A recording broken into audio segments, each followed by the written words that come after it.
How did the US and Israel launch a preemptive strike against Iran? Well, they used a devastating tactic called time on target. With 2 aircraft carriers in a fleet of destroyers, they calculated the exact math. So Israeli jets and US cruise missiles hit their marks at the exact same second. Israel's main goal was assassinating the top leadership, while the US pounded military targets.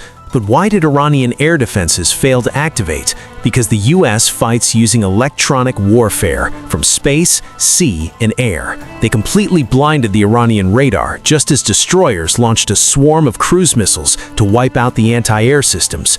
But the war is still not over. Iran still has thousands of ballistic missiles, and right now, almost everyone is an open target. On February 28, 2026, the United States and Israel launched a major coordinated military offensive. Israeli officials called it Operation Roar the Lion, while the US called it Operation Epic Fury. This wasn't just a show of force, this was a targeted move to assassinate the supreme leader of Iran. Missiles dialed in on highly sensitive areas around the Jamuri District, the absolute nerve center of the Iranian government.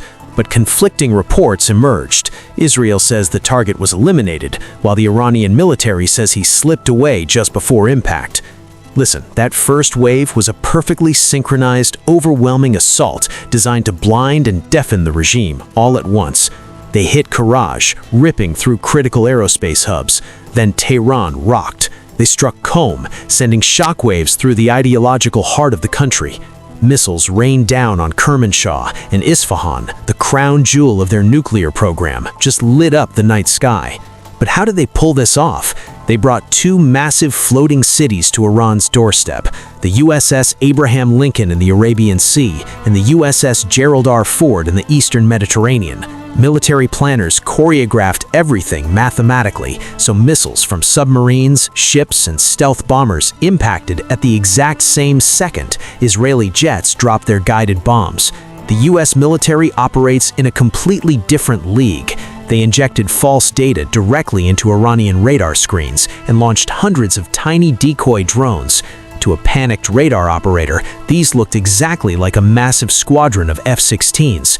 With the door kicked wide open, 5th-generation stealth fighters like F-35s and F-22 Raptors sliced through the airspace completely undetected. To navigate 1,200 miles of hostile airspace, the attack utilized a brutal 3-wave strategy. Kicking down the door, Arleigh Burke-class destroyers fired dozens of Tomahawk missiles, hugging the terrain to stay below the radar. They carved out safe corridors for the pilots minutes behind them. 30 minutes later, the B-2 Spirit stealth bombers targeted the deep nuclear bunkers. Meanwhile, squadrons of F-15E Strike Eagles roared into the theater, hunting mobile targets and dropping precision bombs on hidden missile convoys.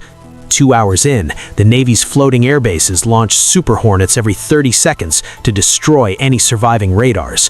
But Iran has massive firepower, and they fired back in Operation Truthful Promise 4. A massive wave of missiles and drones just targeted U.S. bases in Israel. The UAE's Al Dhafra Air Base was hit. The U.S. Navy's 5th Fleet HQ in Bahrain was targeted. Meanwhile, nationwide sirens are blasting across Israel, with massive mid-air interceptions lighting up the skies over Tel Aviv and Jerusalem. The region is on fire. We make original, deep-dive videos like this from scratch, so please subscribe and hit the notification bell for more.